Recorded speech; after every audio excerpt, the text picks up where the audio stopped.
family, how you doing? MMETV, this is how I'd like to welcome you up to my studio. I am James S. Tama, commonly known as Lil Jay the Software Killer, a music producer, video director, artistic director, and an entrepreneur. Welcome to my studio.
So I am a proud Lofians, and I'm a Gizzy man by tribe, and mother from Lofa, father from Lofa. I represent the world of Gizzy Mountain.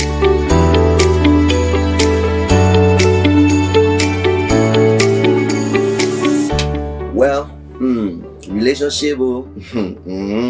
So I know you're wondering, Lil Jay don't post females on his social media. It's true. The reason I'm not trying to mix up my business side of me.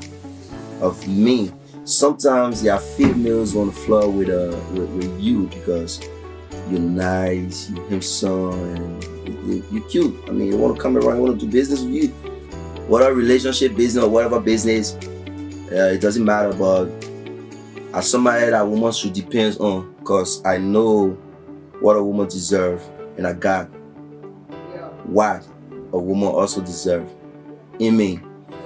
Yeah, I love somebody, I like somebody, but I'm not married yet.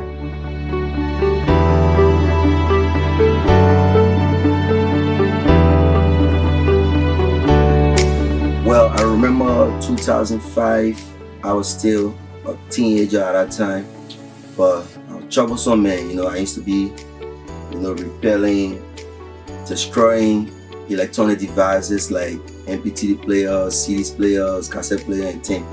So I fell in love with music at that time, and as times goes forward, I started singing and rapping around when I was, I think, if I'm making mistakes, 16, 17 years old. Then I came across a friend he was an engineer. His name is Emmanuel. He used to be with Tom Huller. Then I decided to do music. So I visited him at the studio several times, and the opportunity wasn't there for me to record myself at that time or get me in studio to record. So later on, went to another studio in Cloudtown. At that time, that was like 2009, 2008, 2009. So I went to the studio to do music. It was I and my friends, and when I went to the studio, they were charging us like, I think, $150. We were 40 at that time. I remember we raised money up to that, but when I went to the studio, what I saw in the studio, it was in something strange that I haven't seen before, because when we keep hearing studio, we thought it's something really big at that time. So I saw a Lionhead stereo player at that time. I saw the microphone, regular church microphone, and then the guy took the stocky and then put it around whatever iron he used, and that was it. And he was charging like $150. So I told my guys, it's not bad, we can pay, but I think I can do this thing. And it was like doubting me. I said, okay. But everything I saw in the God studio, it was, I mean, I already had things like that in my crate just for music playing. I had a computer laptop at that time. It was Latitude old school. I had a stereo set when he had a Lionhead. So I think I had something upgraded, and then the only thing I was missing was the software. And God could help it. One of my friends connected me with my big bro, Abu Treka from New Georgia, from Cap Studio. So Treka was the first person ever that put me on in this music game. I mean, in this industry, in this field. He gave me Fruity Loop 7. That was 2009 or 10, if I remember. 2009, yes, 2008, 2009. He gave me Fruity Loop 7. But I was off and on till lately 2012. That's how I started taking this thing serious. And today I'm Lil Jay, the Stratford Killer.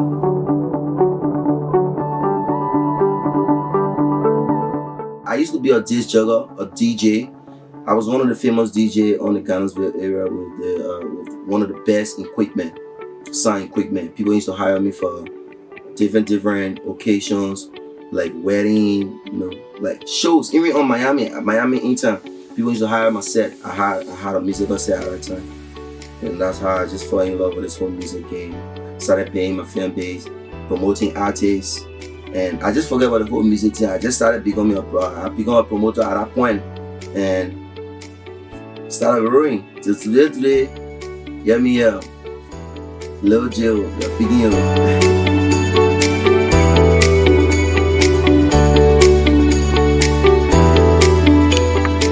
Number one, my challenges in the industry: the trading of artists in every perspective. 2, financial support, because we're doing quality work, quality video work, and even the artists don't even having it that much to pay us, and there are other people out there who don't want to invest in our music industry. So that is my second challenge. My third challenge is we got people who owns real estates, who owns modern hotels, modern cars, and we be struggling to beautify our country, to show the fun part of our country when we go to those people and ask them that we want to use that facility just to showcase the country, to show the fun part of the country to be meaning us. So these are some of my challenges, and I will use this platform now to say, please, we're begging you, you have to be flexible with us, because we want to show the fun side of Liberia too. Even the Liberian way, yeah, please help us, yeah.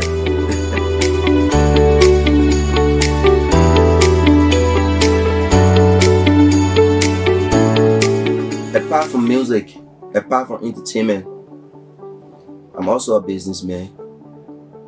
I understand clothing business. I'm a hustler, a real strong hustler. I will not go into it. But apart from music, I'm a video director also, and an artistic director. I craft things, bring the dream to reality. That's who I am, Lil Jay.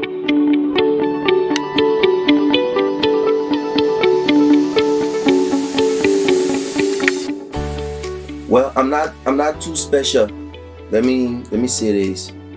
I'm a human just the same how others are. God created other us, but when it comes to certain things, you have to put a class to it, like the way you handle your business. For me, I think my uniqueness is what I earn money for, I put it back into it. I spend a lot of money on my studio because my studio gave me a lot of money. I spend more money on equipment, feature equipment, because it gave me money. I be saying this to my friends. We have to prioritize the business side of it, because if we don't, we'll be left behind tomorrow, and people will be laughing at us. Oh, all the big money they got made. Oh, they got dated beat for the person. Oh, this guy is the reason why so person is superstar. Yeah, but why you get a proof? Why you get to show to the people? Liberia again. So, oh, that's our country. Sometimes it's not even our country. It's us. So I think I prioritize my business more than any other thing. in this field. If you don't have any money, you can be my friend, but my motto is 99% business, 1% friendship in my business zone. But outside of my business zone, 99% friendship and 1% business. So that's just the differences between I and my colleagues. But nothing else.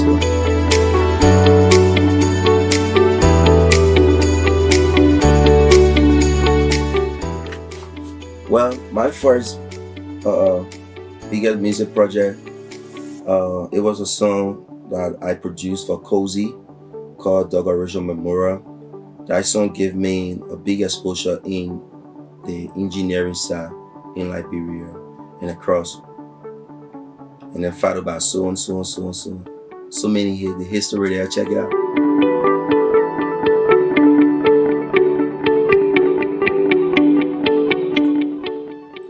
Well, for the video aspect, my first Modify is 2022. He's my personal artist, Wayne Sound artist. The project name is My Money and the artist name is The Money.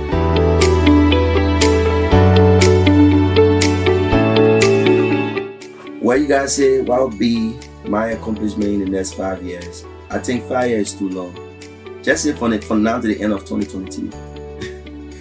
Well, I got a very strong team first. I must tell my teammates a big thanks for their hard work surrounding me. Because of those guys, God first, but because of those guys, the rest of my team, from now to the end of 2023, I would be the biggest, one of the biggest video directors in the whole wide world. I'll be flying more than TG or Mori right now. And with the audio production side, y'all be wondering about, oh, so you're gonna start on the audio production? Well, I think Liberia got a lot of good, eloquent, reliable producers that we can depend on. More especially the younger one. I will still be in the studio working for my artists, but I'm gonna prioritize the visual side, and we're bringing change to this industry. Yo, watch out for movies coming up. Wayne Entertainment gonna take over this industry in Liberia soon as possible. All we need right now is collaborations and understanding, plus small respect. And trust me, from now to 2023, we're gonna be one of the biggest record label in the whole world.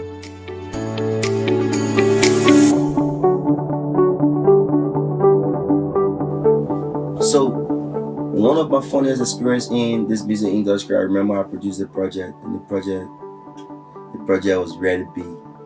It is an international project. So what happened was, it has so many things going on that project. So when I did this beat, and then the artists listened to this beat, and everybody was waiting for it, and they actually hit me up.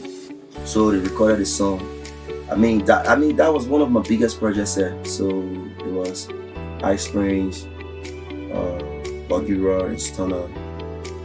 When I did the production first, and then we sent the project to High Springs did the photo and sent it back. Guess what? At that time I just moved. I think I was moving from where my studio was at that time to another location, and I lost the beat data. Damn. So the guys requested the data that they wanted to mix the song themselves. So I was like, damn, how can I get this thing? But not knowing, I never lost it. I just name, you know how producer can just name word, any type of name.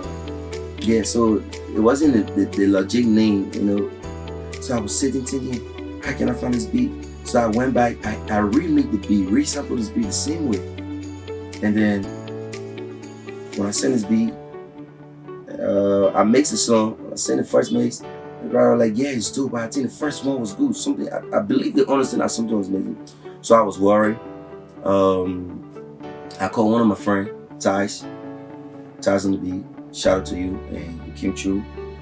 So we was just vibing in the studio, and Charles listening to the first original one. He said, "Well, we can do this thing." I think he helped me with a little bit of ideas, and he came up with another beat. Originally, I made another beat just within that period where the people were putting 220 current. You know what I mean? And I forgot what I finished mixing and mastering. I think they loving that one. They are fun the beat. So I was just in the computer there. I played the beat. I started laughing at myself. I was like, damn. So this shit was right in my face. I was looking at it too. I didn't even know. So I called her and said, hold up, yo, wait. The mix I sent you, I got small problem with it. Let me send you another one I just did. That's how I went by. The first beat that I made from scratch. I just put a beat on the vocals, and that was it. That was my funniest experience ever in the music industry.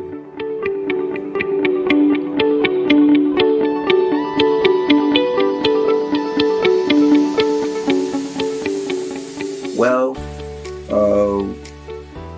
for my upcoming artist and producer, first thing I would like to say to you is, I want you guys to understand the real true definition of loyalty.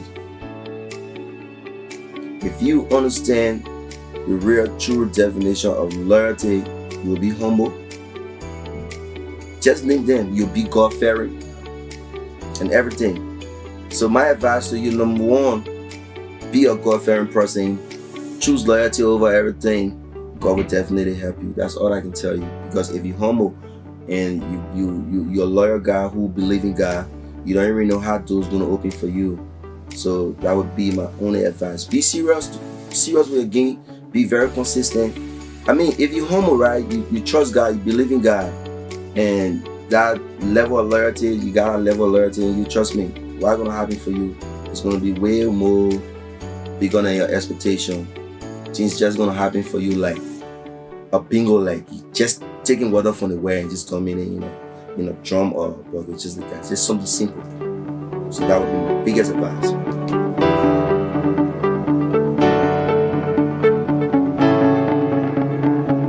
Okay, you can follow me on my social media platforms: Facebook, Instagram, Twitter, my WhatsApp number also.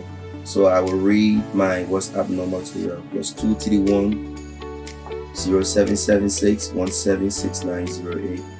That's my regular phone number too. Facebook is James Sekutama, JAMES space SEKOU space TAMBAH. And for Instagram, it's Lil J at Lil J. Scroll, all small letter. The Cypher Killer. Lil J the Cypher Killer, all small letter, on my IG. So hit me up, feel free, work with me, work with Wayne family. We here to make history. We the one can make the breeze to blow, and when the breeze blow, y'all can feel it. Welcome to my studio.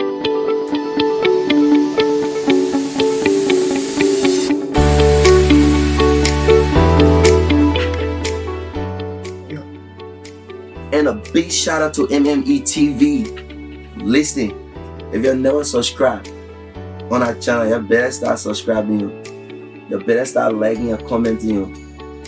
You can comment a content of why you want these guys to produce for you on their next episode. Because I'm seeing the magic, the fire in this guy. MME TV, respect to your family.